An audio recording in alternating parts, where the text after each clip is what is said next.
Welcome to the last episode of TCFD, where we discuss all 4 pillars of TCFD and their associated risk. Let us begin the discussion. Pillar 1, governance, is deceptively simple but represents a profound shift in accountability architecture. Before TCFD, climate and sustainability matters were typically the domain of corporate social responsibility or sustainability departments, well-meaning but often structurally disconnected from the C-suite decision-making processes that actually drive capital allocation, strategic planning, and investor communication. TCFD's governance pillar requires disclosure of 2 specific things. First, the board's oversight of climate-related risks and opportunities, naming specific committees, documenting how climate is integrated into board agendas, and evidencing how climate considerations influence board-level decisions.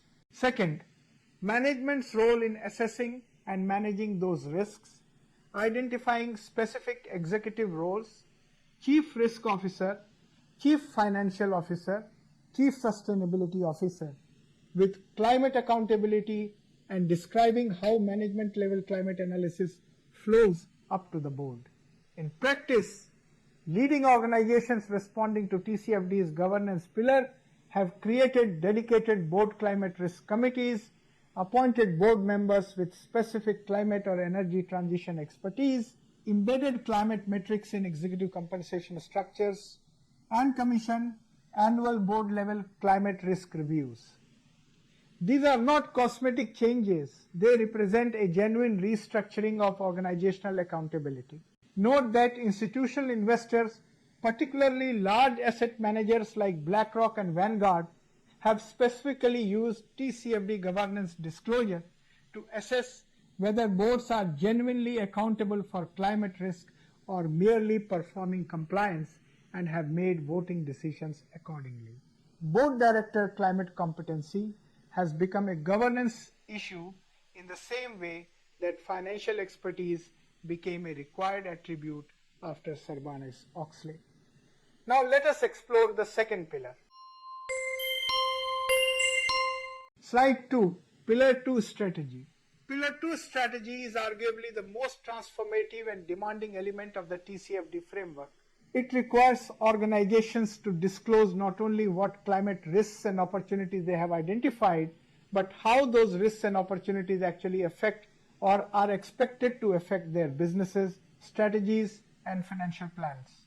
The centerpiece of the strategy pillar is scenario analysis. Organizations are required to describe the resilience of their strategy, taking into consideration different climate-related scenarios, including a 2 degrees Celsius or lower scenario. This requirement to test corporate strategy against climate scenarios is genuinely revolutionary in the history of corporate disclosure.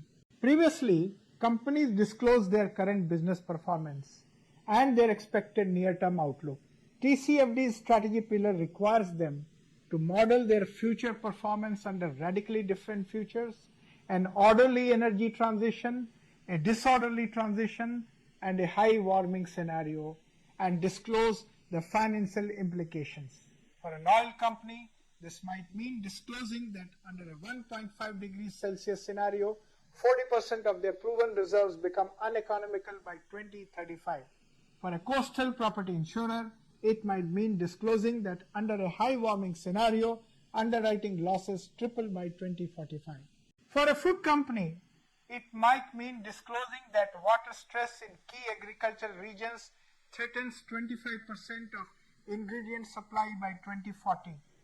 These are material strategic disclosures that investors need to make informed capital allocation decisions.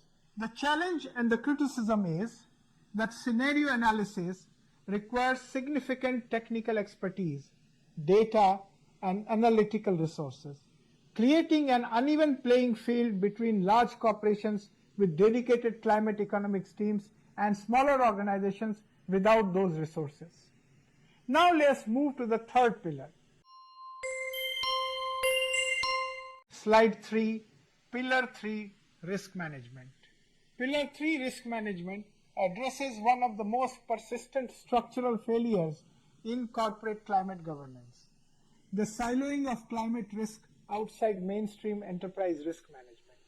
In most pre-TCFD organizations, climate risk was managed, if at all, by sustainability or corporate responsibility departments entirely separately from the enterprise risk management function that managed credit risk, market risk, operational risk, and regulatory risk.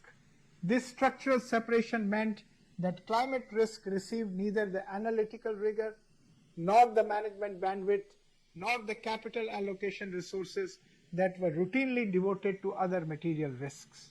TCFD's risk management pillar requires organizations to disclose how they identify and assess climate-related risks, including the time horizons considered, the materiality thresholds applied, and the tools and data sources used.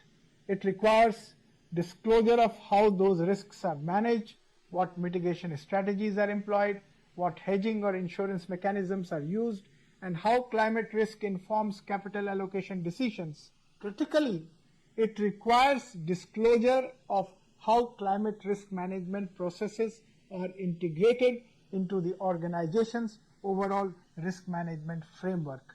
This is the key requirement that forces climate risk out of the sustainability silo and into the mainstream risk management architecture. In practice, best-in-class organizations have embedded climate risk into their risk registers alongside other material risks, incorporated climate scenarios into their ICAP processes for banks, included climate metrics in their risk appetite statements, and required climate risk assessments as part of major capital investment approvals. This integration represents a genuine transformation in how corporations understand and manage one of the most significant risks of the 21st century. Slide 4. Pillar 4 Metrics and Targets. Pillar 4 Metrics and Targets provides the quantitative foundation without which the other three pillars would remain qualitative. TCFD recommends that all organizations disclose their Scope 1, Scope 2, and, if appropriate, Scope 3 greenhouse gas emissions, providing a quantitative baseline for climate risk assessment and progress tracking. The emissions scope framework requires careful explanation. Scope 1 covers direct greenhouse gas emissions from sources owned or controlled by the organization, combustion in owned facilities and vehicles, process emissions from manufacturing. Scope 2 covers indirect emissions from the generation of purchased electricity, heat, or steam consumed by the organization.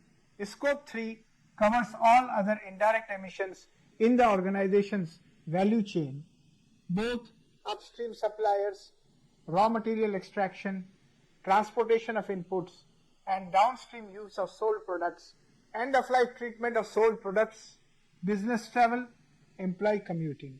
The critical insight for the audience is that for most organizations, Scope 3 emissions dwarf Scope 1 and 2 combined. For a major bank, financed emissions in their lending portfolio may represent 99% of their total climate footprint. For a consumer technology company, emissions from product manufacturing and use may represent 85% of their total impact. This is why Scope 3 disclosure required by TCFD and mandated under IFRS S2 is so consequential and so contested. Beyond emissions, TCFD's metrics pillar also encourages disclosure of climate-related financial impact metrics. The percentage of revenue exposed to carbon pricing, the value of assets in high flood risk zones, capital expenditure aligned with climate scenarios. These financial metrics represent the ultimate goal, translating physical climate risk into financial language. Slide 5. Physical versus transition risk. The physical risk transition risk distinction is one of TCFD's most intellectually important contributions to financial risk analysis. Spend time with this taxonomy because it maps directly onto investment and business strategy decisions. Physical risk encompasses the financial impacts of climate change itself, both acute events and chronic shifts. Acute physical risks are sudden, event-driven. A Category 5 hurricane destroying a manufacturing facility, a wildfire burning through a timber supply chain, a heat wave exceeding the operating temperature parameters of data center cooling systems. These risks are already being priced by insurers and increasingly by property markets. Chronic physical risks are gradual but potentially even more financially significant. Sea level rise that renders coastal real estate uninsurable and eventually uninhabitable. Increasing average temperatures that reduce labor productivity in outdoor dependent industries. Changing precipitation patterns that affect crop yields and water availability for industrial processes. Transition risk is fundamentally different in nature. It is not the risk of climate change itself, but the risk of society's response to climate change. Transition risks include policy risks, carbon pricing, fossil fuel regulations, building efficiency standards, technology risks, the competitive disruption of renewable energy to fossil fuel businesses, battery technology to internal combustion engine manufacturers, market risks, shifting consumer preferences, green procurement requirements in supply chains, and reputational risks, investor and customer pressure on high carbon businesses. The critical insight is that these two risk types can conflict. A world that successfully limits warming to 1.5 degrees Celsius has less physical risk but more transition risk. A world that fails to limit warming has less transition risk but catastrophic physical risk. This tension is at the heart of TCFD scenario analysis. Slide 6. Physical risk. Acute events that destroy value. Physical risks arising from climate change represent one of the most immediate and financially destructive categories of climate-related exposure confronting modern enterprises.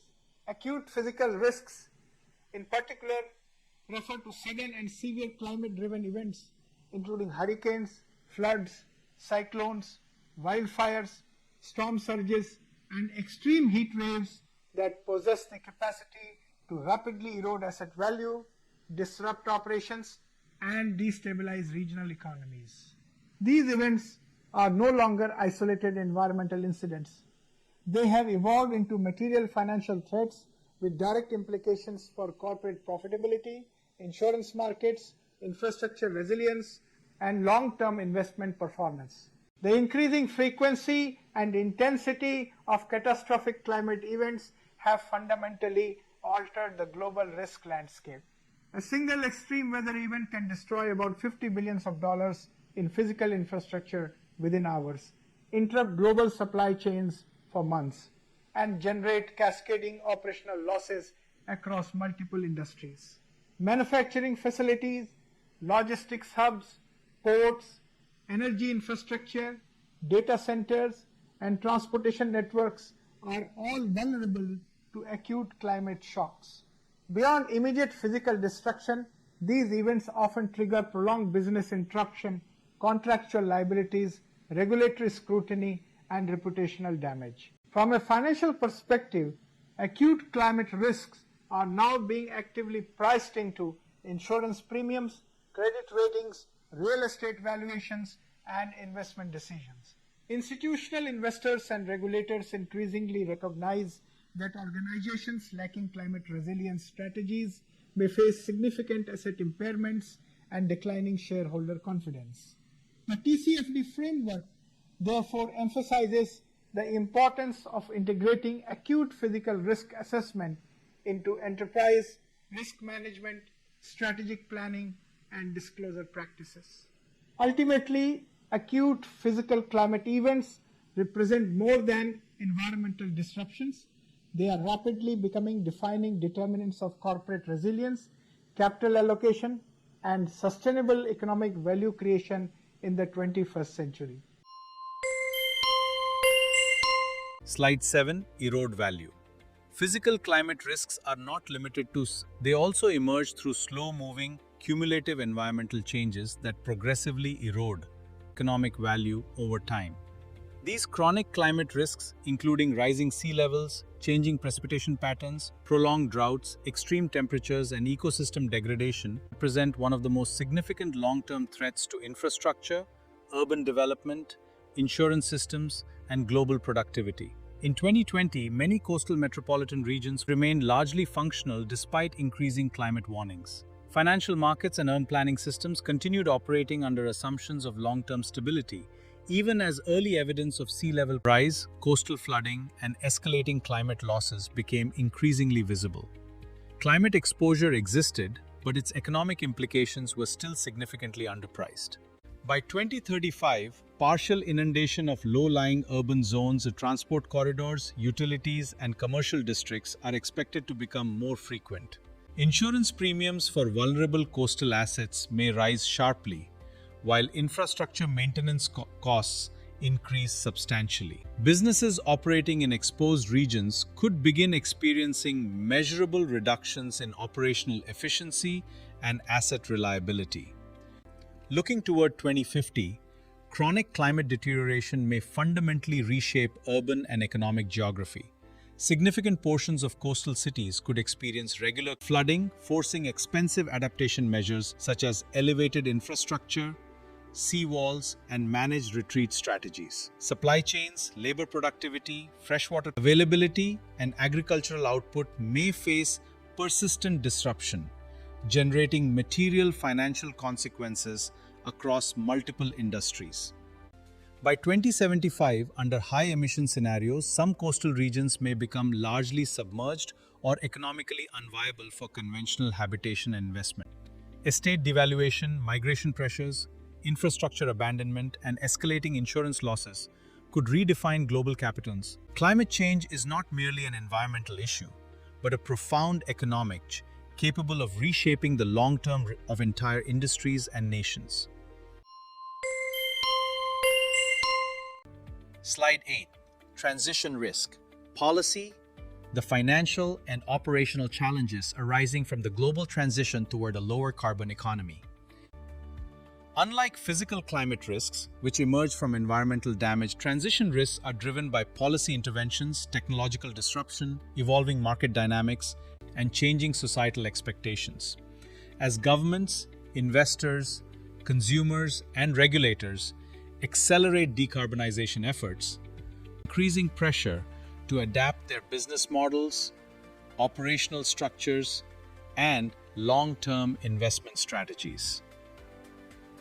Policy risk constitutes one of the most immediate dimensions of transition risk.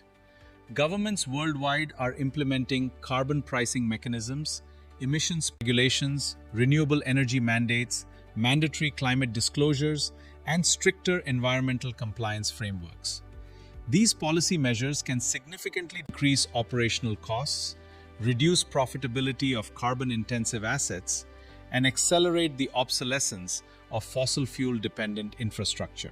Companies unable to align with emerging regulatory frameworks may face asset write-downs, legal liabilities, and reduced market competitiveness. Technology risk arises from rapid innovation in low-carbon technologies that disrupt traditional industries and reshape competitive dynamics. Renewable energy systems, battery storage, electric vehicles, hydrogen technologies, and energy-efficient manufacturing processes are rapidly transforming global markets. Businesses heavily invested in legacy technologies may experience declining demand, stranded assets, and erosion of market share as cleaner and more cost-efficient alternatives gain widespread adoption. Technological disruption therefore represents both a strategic threat and an opportunity for forward-looking enterprises. Market and reputational risk reflects adoption, changing investor preferences, consumer expectations, and stakeholder scrutiny regarding environmental performance. Institutional investors increasingly integrate ESG considerations into capital allocation decisions, while consumers favor brands demonstrating credible sustainability commitments. Organizations perceived as environmentally irresponsible may encounter declining investor confidence, customer attrition, supply chain exclusion, and reputational damage. Slide 9. Scenario analysis. Scenario analysis is TCFD's most technically demanding and most transformative requirement. Take time with this concept because it represents a genuine paradigm shift in corporate disclosure practice. Before TCFD, companies disclosed their view of the future in a single baseline projection, management's best estimate of expected business performance. TCFD's scenario analysis requirement fundamentally disrupts this approach by requiring companies to disclose not one future but multiple plausible futures, including futures that may be deeply uncomfortable for the business. The three standard TCFD scenarios deserve explanation. An orderly transition scenario, net zero emissions by 2050 pathway, credible coordinated climate policy action that limits warming to 1.52 degrees Celsius. Under this scenario, carbon prices rise steadily and predictably, fossil fuel demand peaks before 2030, and businesses that have planned for transition manage the shift relatively smoothly. A disorderly transition scenario assumes delayed policy action followed by sudden, drastic policy responses, creating economic disruption from rapid repricing of fossil fuel assets, stranded infrastructure, and abrupt market shifts. A high warming scenario assumes insufficient climate policy action, continued fossil fuel combustion, and physical climate damages escalating significantly by mid-century. For a sophisticated audience, note that the scenario analysis discipline itself has a long history in strategic planning. Shell Oil pioneered corporate scenario analysis in the 1970s. What TCFD did was require that scenario analysis be applied systematically and publicly to climate risk, and that the financial implications of each scenario be explicitly quantified and disclosed to investors. Slide 10. Vince explained. The 1.5 degrees Celsius and 2 degrees Celsius climate scenarios represent two of the most important reference pathways within modern climate-related financial analysis and sustainability disclosure frameworks. These scenarios are not merely scientific temperature projections. They are structured economics and strategic models used to evaluate how different levels of global warming may affect financial systems, corporate performance, investment portfolios, and long-term economic resilience. The 1.5 degrees Celsius scenario represents an ambitious low-carbon transition pathway aligned with the objectives of the Paris Agreement. Under this scenario, governments, industries, and financial institutions implement rapid and coordinated decarbonization measures, including aggressive emissions reductions, accelerated renewable energy adoption, carbon pricing mechanisms, and large-scale technological innovation. Although this pathway involves significant short-term transition costs and market disruption, it substantially reduces long-term physical climate damages. Businesses that adapt early through sustainable investments, energy efficiency, and climate-resilient strategies are likely to benefit competitiveness and investor confidence. The 2-degree scenario represents a more moderate transition pathway. While climate policies remain active, implementation is comparatively slower and less aggressive. This scenario generally produces higher physical climate risks than the 1.5 degrees Celsius pathway, including increased flooding, heat stress, resource scarcity, and infrastructure vulnerability. Simultaneously, organizations may still experience substantial transition risks associated with evolving regulations, technological disruption, and changing market expectations. Beyond these pathways lies a potential high-warming scenario, where insufficient climate action results in global temperature increases exceeding 4 degrees Celsius by the end of the century. Such a trajectory could trigger catastrophic physical damages, severe economic instability, and widespread asset devaluation. For financial institutions and corporations, scenario analysis under these pathways has become essential for strategic planning, capital allocation, risk management, and climate-related disclosure under frameworks such as TCFD and IFRS S2. Slide 11. The 500 response. Corporations embrace TCFD. The adoption of the Task Force on Climate-related TCFD by Fortune 500 corporates represents a defining shift in modern corporate governance and climate risk transparency. What initially began as a voluntary sustainability framework rapidly evolved into a mainstream strategic reporting standard, embraced by some of the cross-finance, energy, technology, manufacturing, and consumer sectors. Leading global corporations including Apple, J.P. Chase, BlackRock, BP, Microsoft, Shell, and Unilever progressively integrated TCFD recommendations into their annual reporting and risk management frameworks. By 2023, approximately 80% of Fortune 500 companies had adopted or aligned with TCFD principles, demonstrating the framework's extraordinary institutional legitimacy and growing importance within capital markets.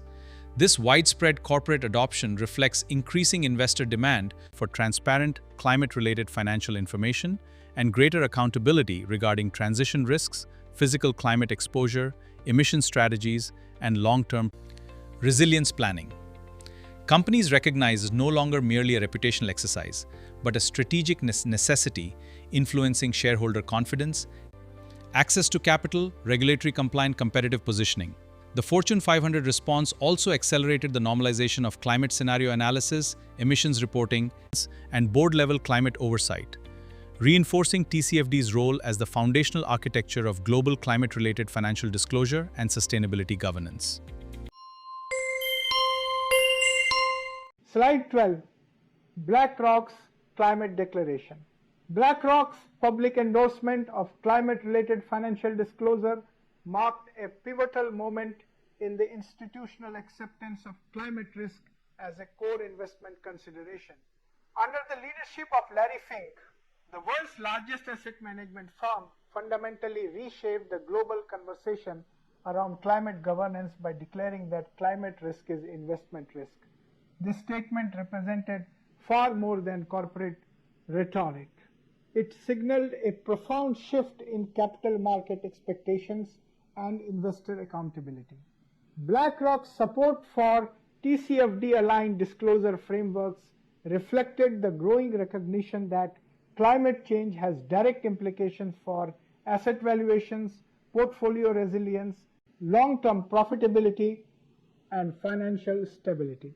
Through its annual letters to corporate executives, BlackRock emphasized that companies failing to adequately disclose climate-related risks and transition strategies could face increasing investor scrutiny and reduced access to capital, managing assets exceeding $10 trillion. BlackRock's position carried extraordinary influence across global financial markets. Its endorsement accelerated the mainstream adoption of TCFD principles among corporations, institutional investors, and regulators worldwide. Furthermore, BlackRock increasingly integrated climate considerations into stewardship practices, proxy voting decisions, and investment analysis methodologies. The declaration reinforced an important institutional principle. Climate disclosure is no longer solely an environmental concern, but an essential component of fiduciary responsibility, corporate governance, and long-term investment decision-making. Slide 13, TCFD disclosure. Anatomy of an exemplary TCFD report. TCFD disclosure is distinguished not by aspirational sustainability language, but by its ability to translate climate-related risks and opportunities into decision-useful financial information for investors, regulators, and stakeholders. TCFD report demonstrates that climate considerations are fully integrated into corporate governance, strategic planning, enterprise risk management, and long-term capital allocation processes. The first defining characteristic is board governance evidence. Leading organizations clearly demonstrate active board-level oversight of climate-related issues through dedicated climate committees, formal reporting structures, documented board discussions, and executive accountability mechanisms. Effective disclosures identify how frequently climate matters are reviewed, which committees are responsible, and how climate considerations influence strategic decisions and executive remuneration. A second hallmark is quantified scenario analysis. Move beyond generic climate narratives and provide detailed scenario modeling under pathways such as 1.5 degrees Celsius, 2 degrees Celsius, and high warming futures. Organizations disclose how varying climate trajectories may affect revenues, operating costs, asset valuations, supply chains, and long-term business resilience under multiple economic and regulatory conditions. Equally important is material risk systematically distinguished between physical risks, transition risks, regulatory exposure, technological disruption, and market-related vulnerabilities. These risks are quantified where possible and linked directly to business segments, geographic exposure, operational assets, and financial performance indicators. Strong TCFD disclosures also contain measurable targets supported by transparent metrics. Organizations disclose greenhouse gas emissions, decarbonization, energy transition commitments, and science-based targets with clear gates, with clearly defined timelines and progress indicators. Quantitative disclosure strengthens stability and comparability across industries. Finally, leading disclosures demonstrate genuine financial integration. Climate risks are embedded into enterprise risk management systems, investment appraisal methodologies, financial planning, capital expenditure decisions. Rather than treating sustainability as a parallel reporting exercise, exemplary TCFD reports integrate climate considerations directly into mainstream corporate finance and governance architecture. Slide 14. Challenges, criticism, and the limits of voluntary disclosure. A willingness to acknowledge that TCFD, despite its extraordinary achievements, has real limitations that explain why mandatory standards like ISSB were ultimately necessary. Frame this section not as an indictment of TCFD, but as a mature analysis of the natural limitations of voluntary aims, and as context for understanding the evolution to ISSB represents necessary progress rather than mere administrative change. The core tension in any voluntary disclosure regime is the following. The companies that most need to disclose climate risk, those with the greatest exposure and the least prepared, are precisely the companies with the least incentive to do so voluntarily. Companies with well-managed, well-understood climate risk profiles will proactively disclose because disclosure showcases their competence and attracts climate-aware investors. Companies that poorly managed, poorly understood climate risk profiles will avoid or minimize disclosure because transparency would expose their vulnerabilities. This selective disclosure dynamic means that voluntary frameworks systematically produce a biased information landscape. Investors receive comprehensive, sophisticated disclosure from climate leaders and minimal qualitative disclosure from climate laggards, making it difficult to identify the most exposed companies at exactly the moment when that identification is most important. This is the fundamental market failure that voluntary frameworks cannot overcome and that mandatory disclosure regimes are designed to correct. Acknowledge this limitation forthrightly. It demonstrates sophisticated analytical judgment and builds credibility with a knowledgeable audience. Slide 15. The imperative: align capital with climate reality. The global financial system is undergoing a profound transformation as climate change increasingly emerges as a defining determinant of economic stability, corporate resilience, and long-term investment performance.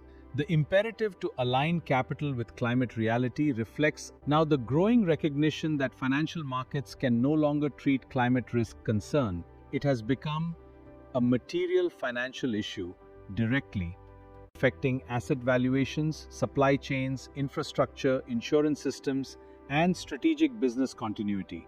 The Task Force on Climate-Related Financial Disclosures fundamentally reshaped how organizations measure, manage, and disclose climate-related risks and opportunities.